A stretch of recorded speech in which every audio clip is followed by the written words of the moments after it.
Hi, my name is Layla, and here we have Galdur from Dimmu Borgir. Oh, I see. Now, I have a question about your latest album. Oh. Abrahadabra, the word, is from a book by Aleister Crowley. Oh. Now, I wanted to know more about why you named it that in relation to Aleister, perhaps, or... Yeah, I think it's like Silenos, he wrote some lyrics about Aleister Crowley, and he did some research about him, so he was always fascinated about that. Mm-hmm. So that was like the main thing why we wanted to have some stuff that he's done before. But also we wanted to go away from the 3 words that we used in the past. We always used like enthroned darkness, triumphant and stuff. Yeah. So we wanted like a single word, and we were actually working really hard with coming up with a proper title. So once we first heard it, it was like a little bit different than what we're used to, but we thought about it and it was a really cool meaning and stuff. So yeah, we just decided to use that since we also had some lyrics about that theme. But, so. By the way, you might say don't use this, but have you ever been tempted to make a cover song, a brutal song of a pop band?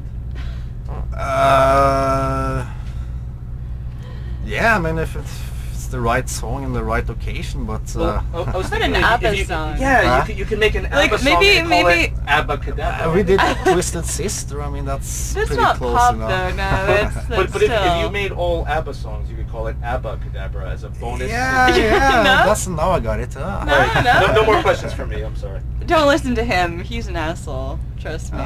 Yeah. You recently changed your album cover. In fact, only a few days ago.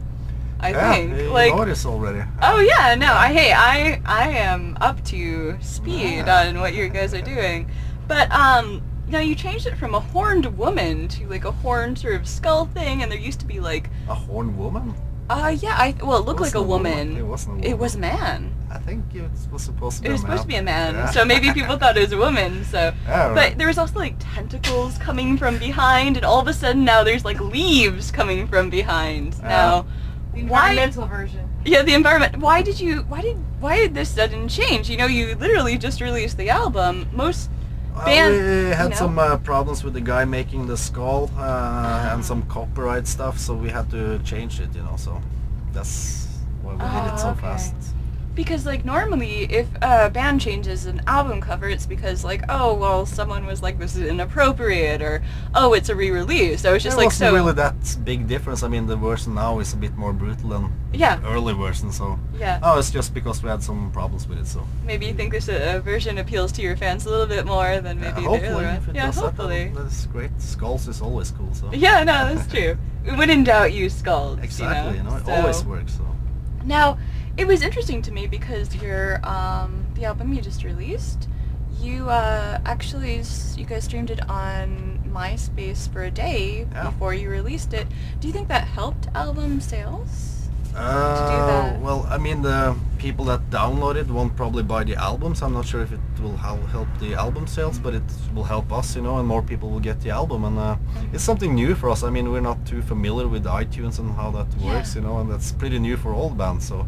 But I think it was on the 4th position or something, like with the download, so that's, it's just how it works these days, that's how they do the music business these days, and the album sale is generally going downhill, so I mean people is getting more and more buy the albums from the internet, so it's great for us that it's going so good on the internet at least. So yeah, I'm not sure how good it's doing, but like 4th place is pretty good. So no, it's just surprising because I haven't heard of other bands doing that yet, so maybe you guys are forerunners in that. Maybe in black metal, but I'm sure many people have done it before, but I'm speaking mostly black metal right now. I'm not trying to be like, oh, I'll compare you to... We are the first there, so okay. Pioneers. Now, this current album, it could hardly be called like Guitar Central. There's mostly you have singers coming and you have an orchestra, you have a choir. Yeah. And I know that you can't really tour with an orchestra and things like that. I know that before it was mostly keyboards based. I'm sure that for live performances now. It'll still be keyboards based. Now, why would you change from keyboards to like actual orchestras? On the album or live, you mean? Album. On the album, we've done like orchestra in the past, but it's always been like very combined with the keyboards and orchestra. But for this album, we just wanted to make it a bit more epic than before, and just make more of everything, you know. So, but live, we will use some on tape, you know. So we will still have the orchestra on tape, and then we'll just play the keyboards on top, you know. So it will be actually more live than on the actual album, because we will, you know, just do double, you know. And regarding using orchestra live, we have some plans about doing that, but we can't really have orchestra on a tour, because we would need like 5 tour buses and millions of dollars to pay them. So no, of course. Like every musician wants a fair share, because they're all doing a good amount of work. They all want a piece of the cake, you know. So it's so for now we have to use it on tape, but yeah, we have some plans on doing like one show with a huge orchestra. So. That is going to be like a dream come true for us, so that's going to be great. Maybe you could save money by doing a tour with Therian. Yeah, but I mean, it's not big enough orchestra, is it? Or Epica. Yeah, Apocalyptica or something. Yeah, Apocalyptica. Just be like, hey guys, you can be our backup musicians. Oh, you don't want to do that? Oh, okay. That would be cool, but I mean, we don't really feel we need it, because it sounds pretty good the way it sounds now live with the way we do it now. So it's a perfect solution for us right now. So. Okay. Now the female vocals on your recent re-released single / music video, they were pretty different from a lot of female vocals that you find in metal. Mostly, like, a lot of female vocals sound very angelic, but when she opens her mouth, you're just sort of like, oh my god, she sounds like a goddamn banshee, you know. She sounds like very like a witch. And even like in comparison to the guitars, at first you're like, oh my god, is she off pitch? Like, no, that's really how it's supposed to sound, but that's really like a different way to approach things. Are you sort of happy with how that's going? Yeah, I mean, it's really cool for us to like use a female singer. Is something completely new, but if we were to use a female singer, she was the right one to use, because she just had this witchy feeling to her singing, you know. And she plays in a Norwegian band called Jerv, so we knew how she sounded from before, and the singer knew her from before, so it was sort of like an experiment. We actually made her come to the studio and try out some vocals, and we thought it was really cool and something new, you know. On this album it was all about doing something fresh and new, and why not try some female singer as well, you know. And it's just on one song, and but I think she did a really good job, and just added a lot to the song, I think, you know. Now, some Americans that might have been familiar with Dimmu Borgir for a long time have been like, okay, did you say Dimmu Borgir? Dimmu Borgir! Borgir!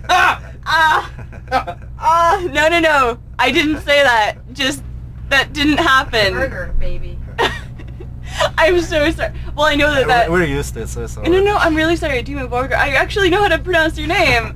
It was just a mess up. I'm not Norwegian, forgive me. I'm American, I'm an idiot. You know, you can just be like, okay, she can't pronounce Norwegian, that's fine. It's fun, we don't care. No, I'm really sorry about that. But some people might say like, oh, well, like, Dimmu right now, they're a sellout, or they might like be, like, they might suck, like, etc., etc., but I think that even though your style hasn't changed much over the years, like, you still mix it with new things, and it's become like a sort of convincing thing right now. Like, you've actually, you know, achieved like this production level, and the orchestras and the choir and everything combining actually adds to something that's whole new. And are you happy with the way things are going right now? Yeah, well, first of all, Dimmu Borgir has always been a controversial band, and each album we do is like, people are like, whoa, what is this? And even when the first time we had clean vocals, they're like, what? Clean vocals? Yeah, clean vocals. So it's always been the same, but also we like to be pioneers and try out new stuff, and that's also why we want to make this album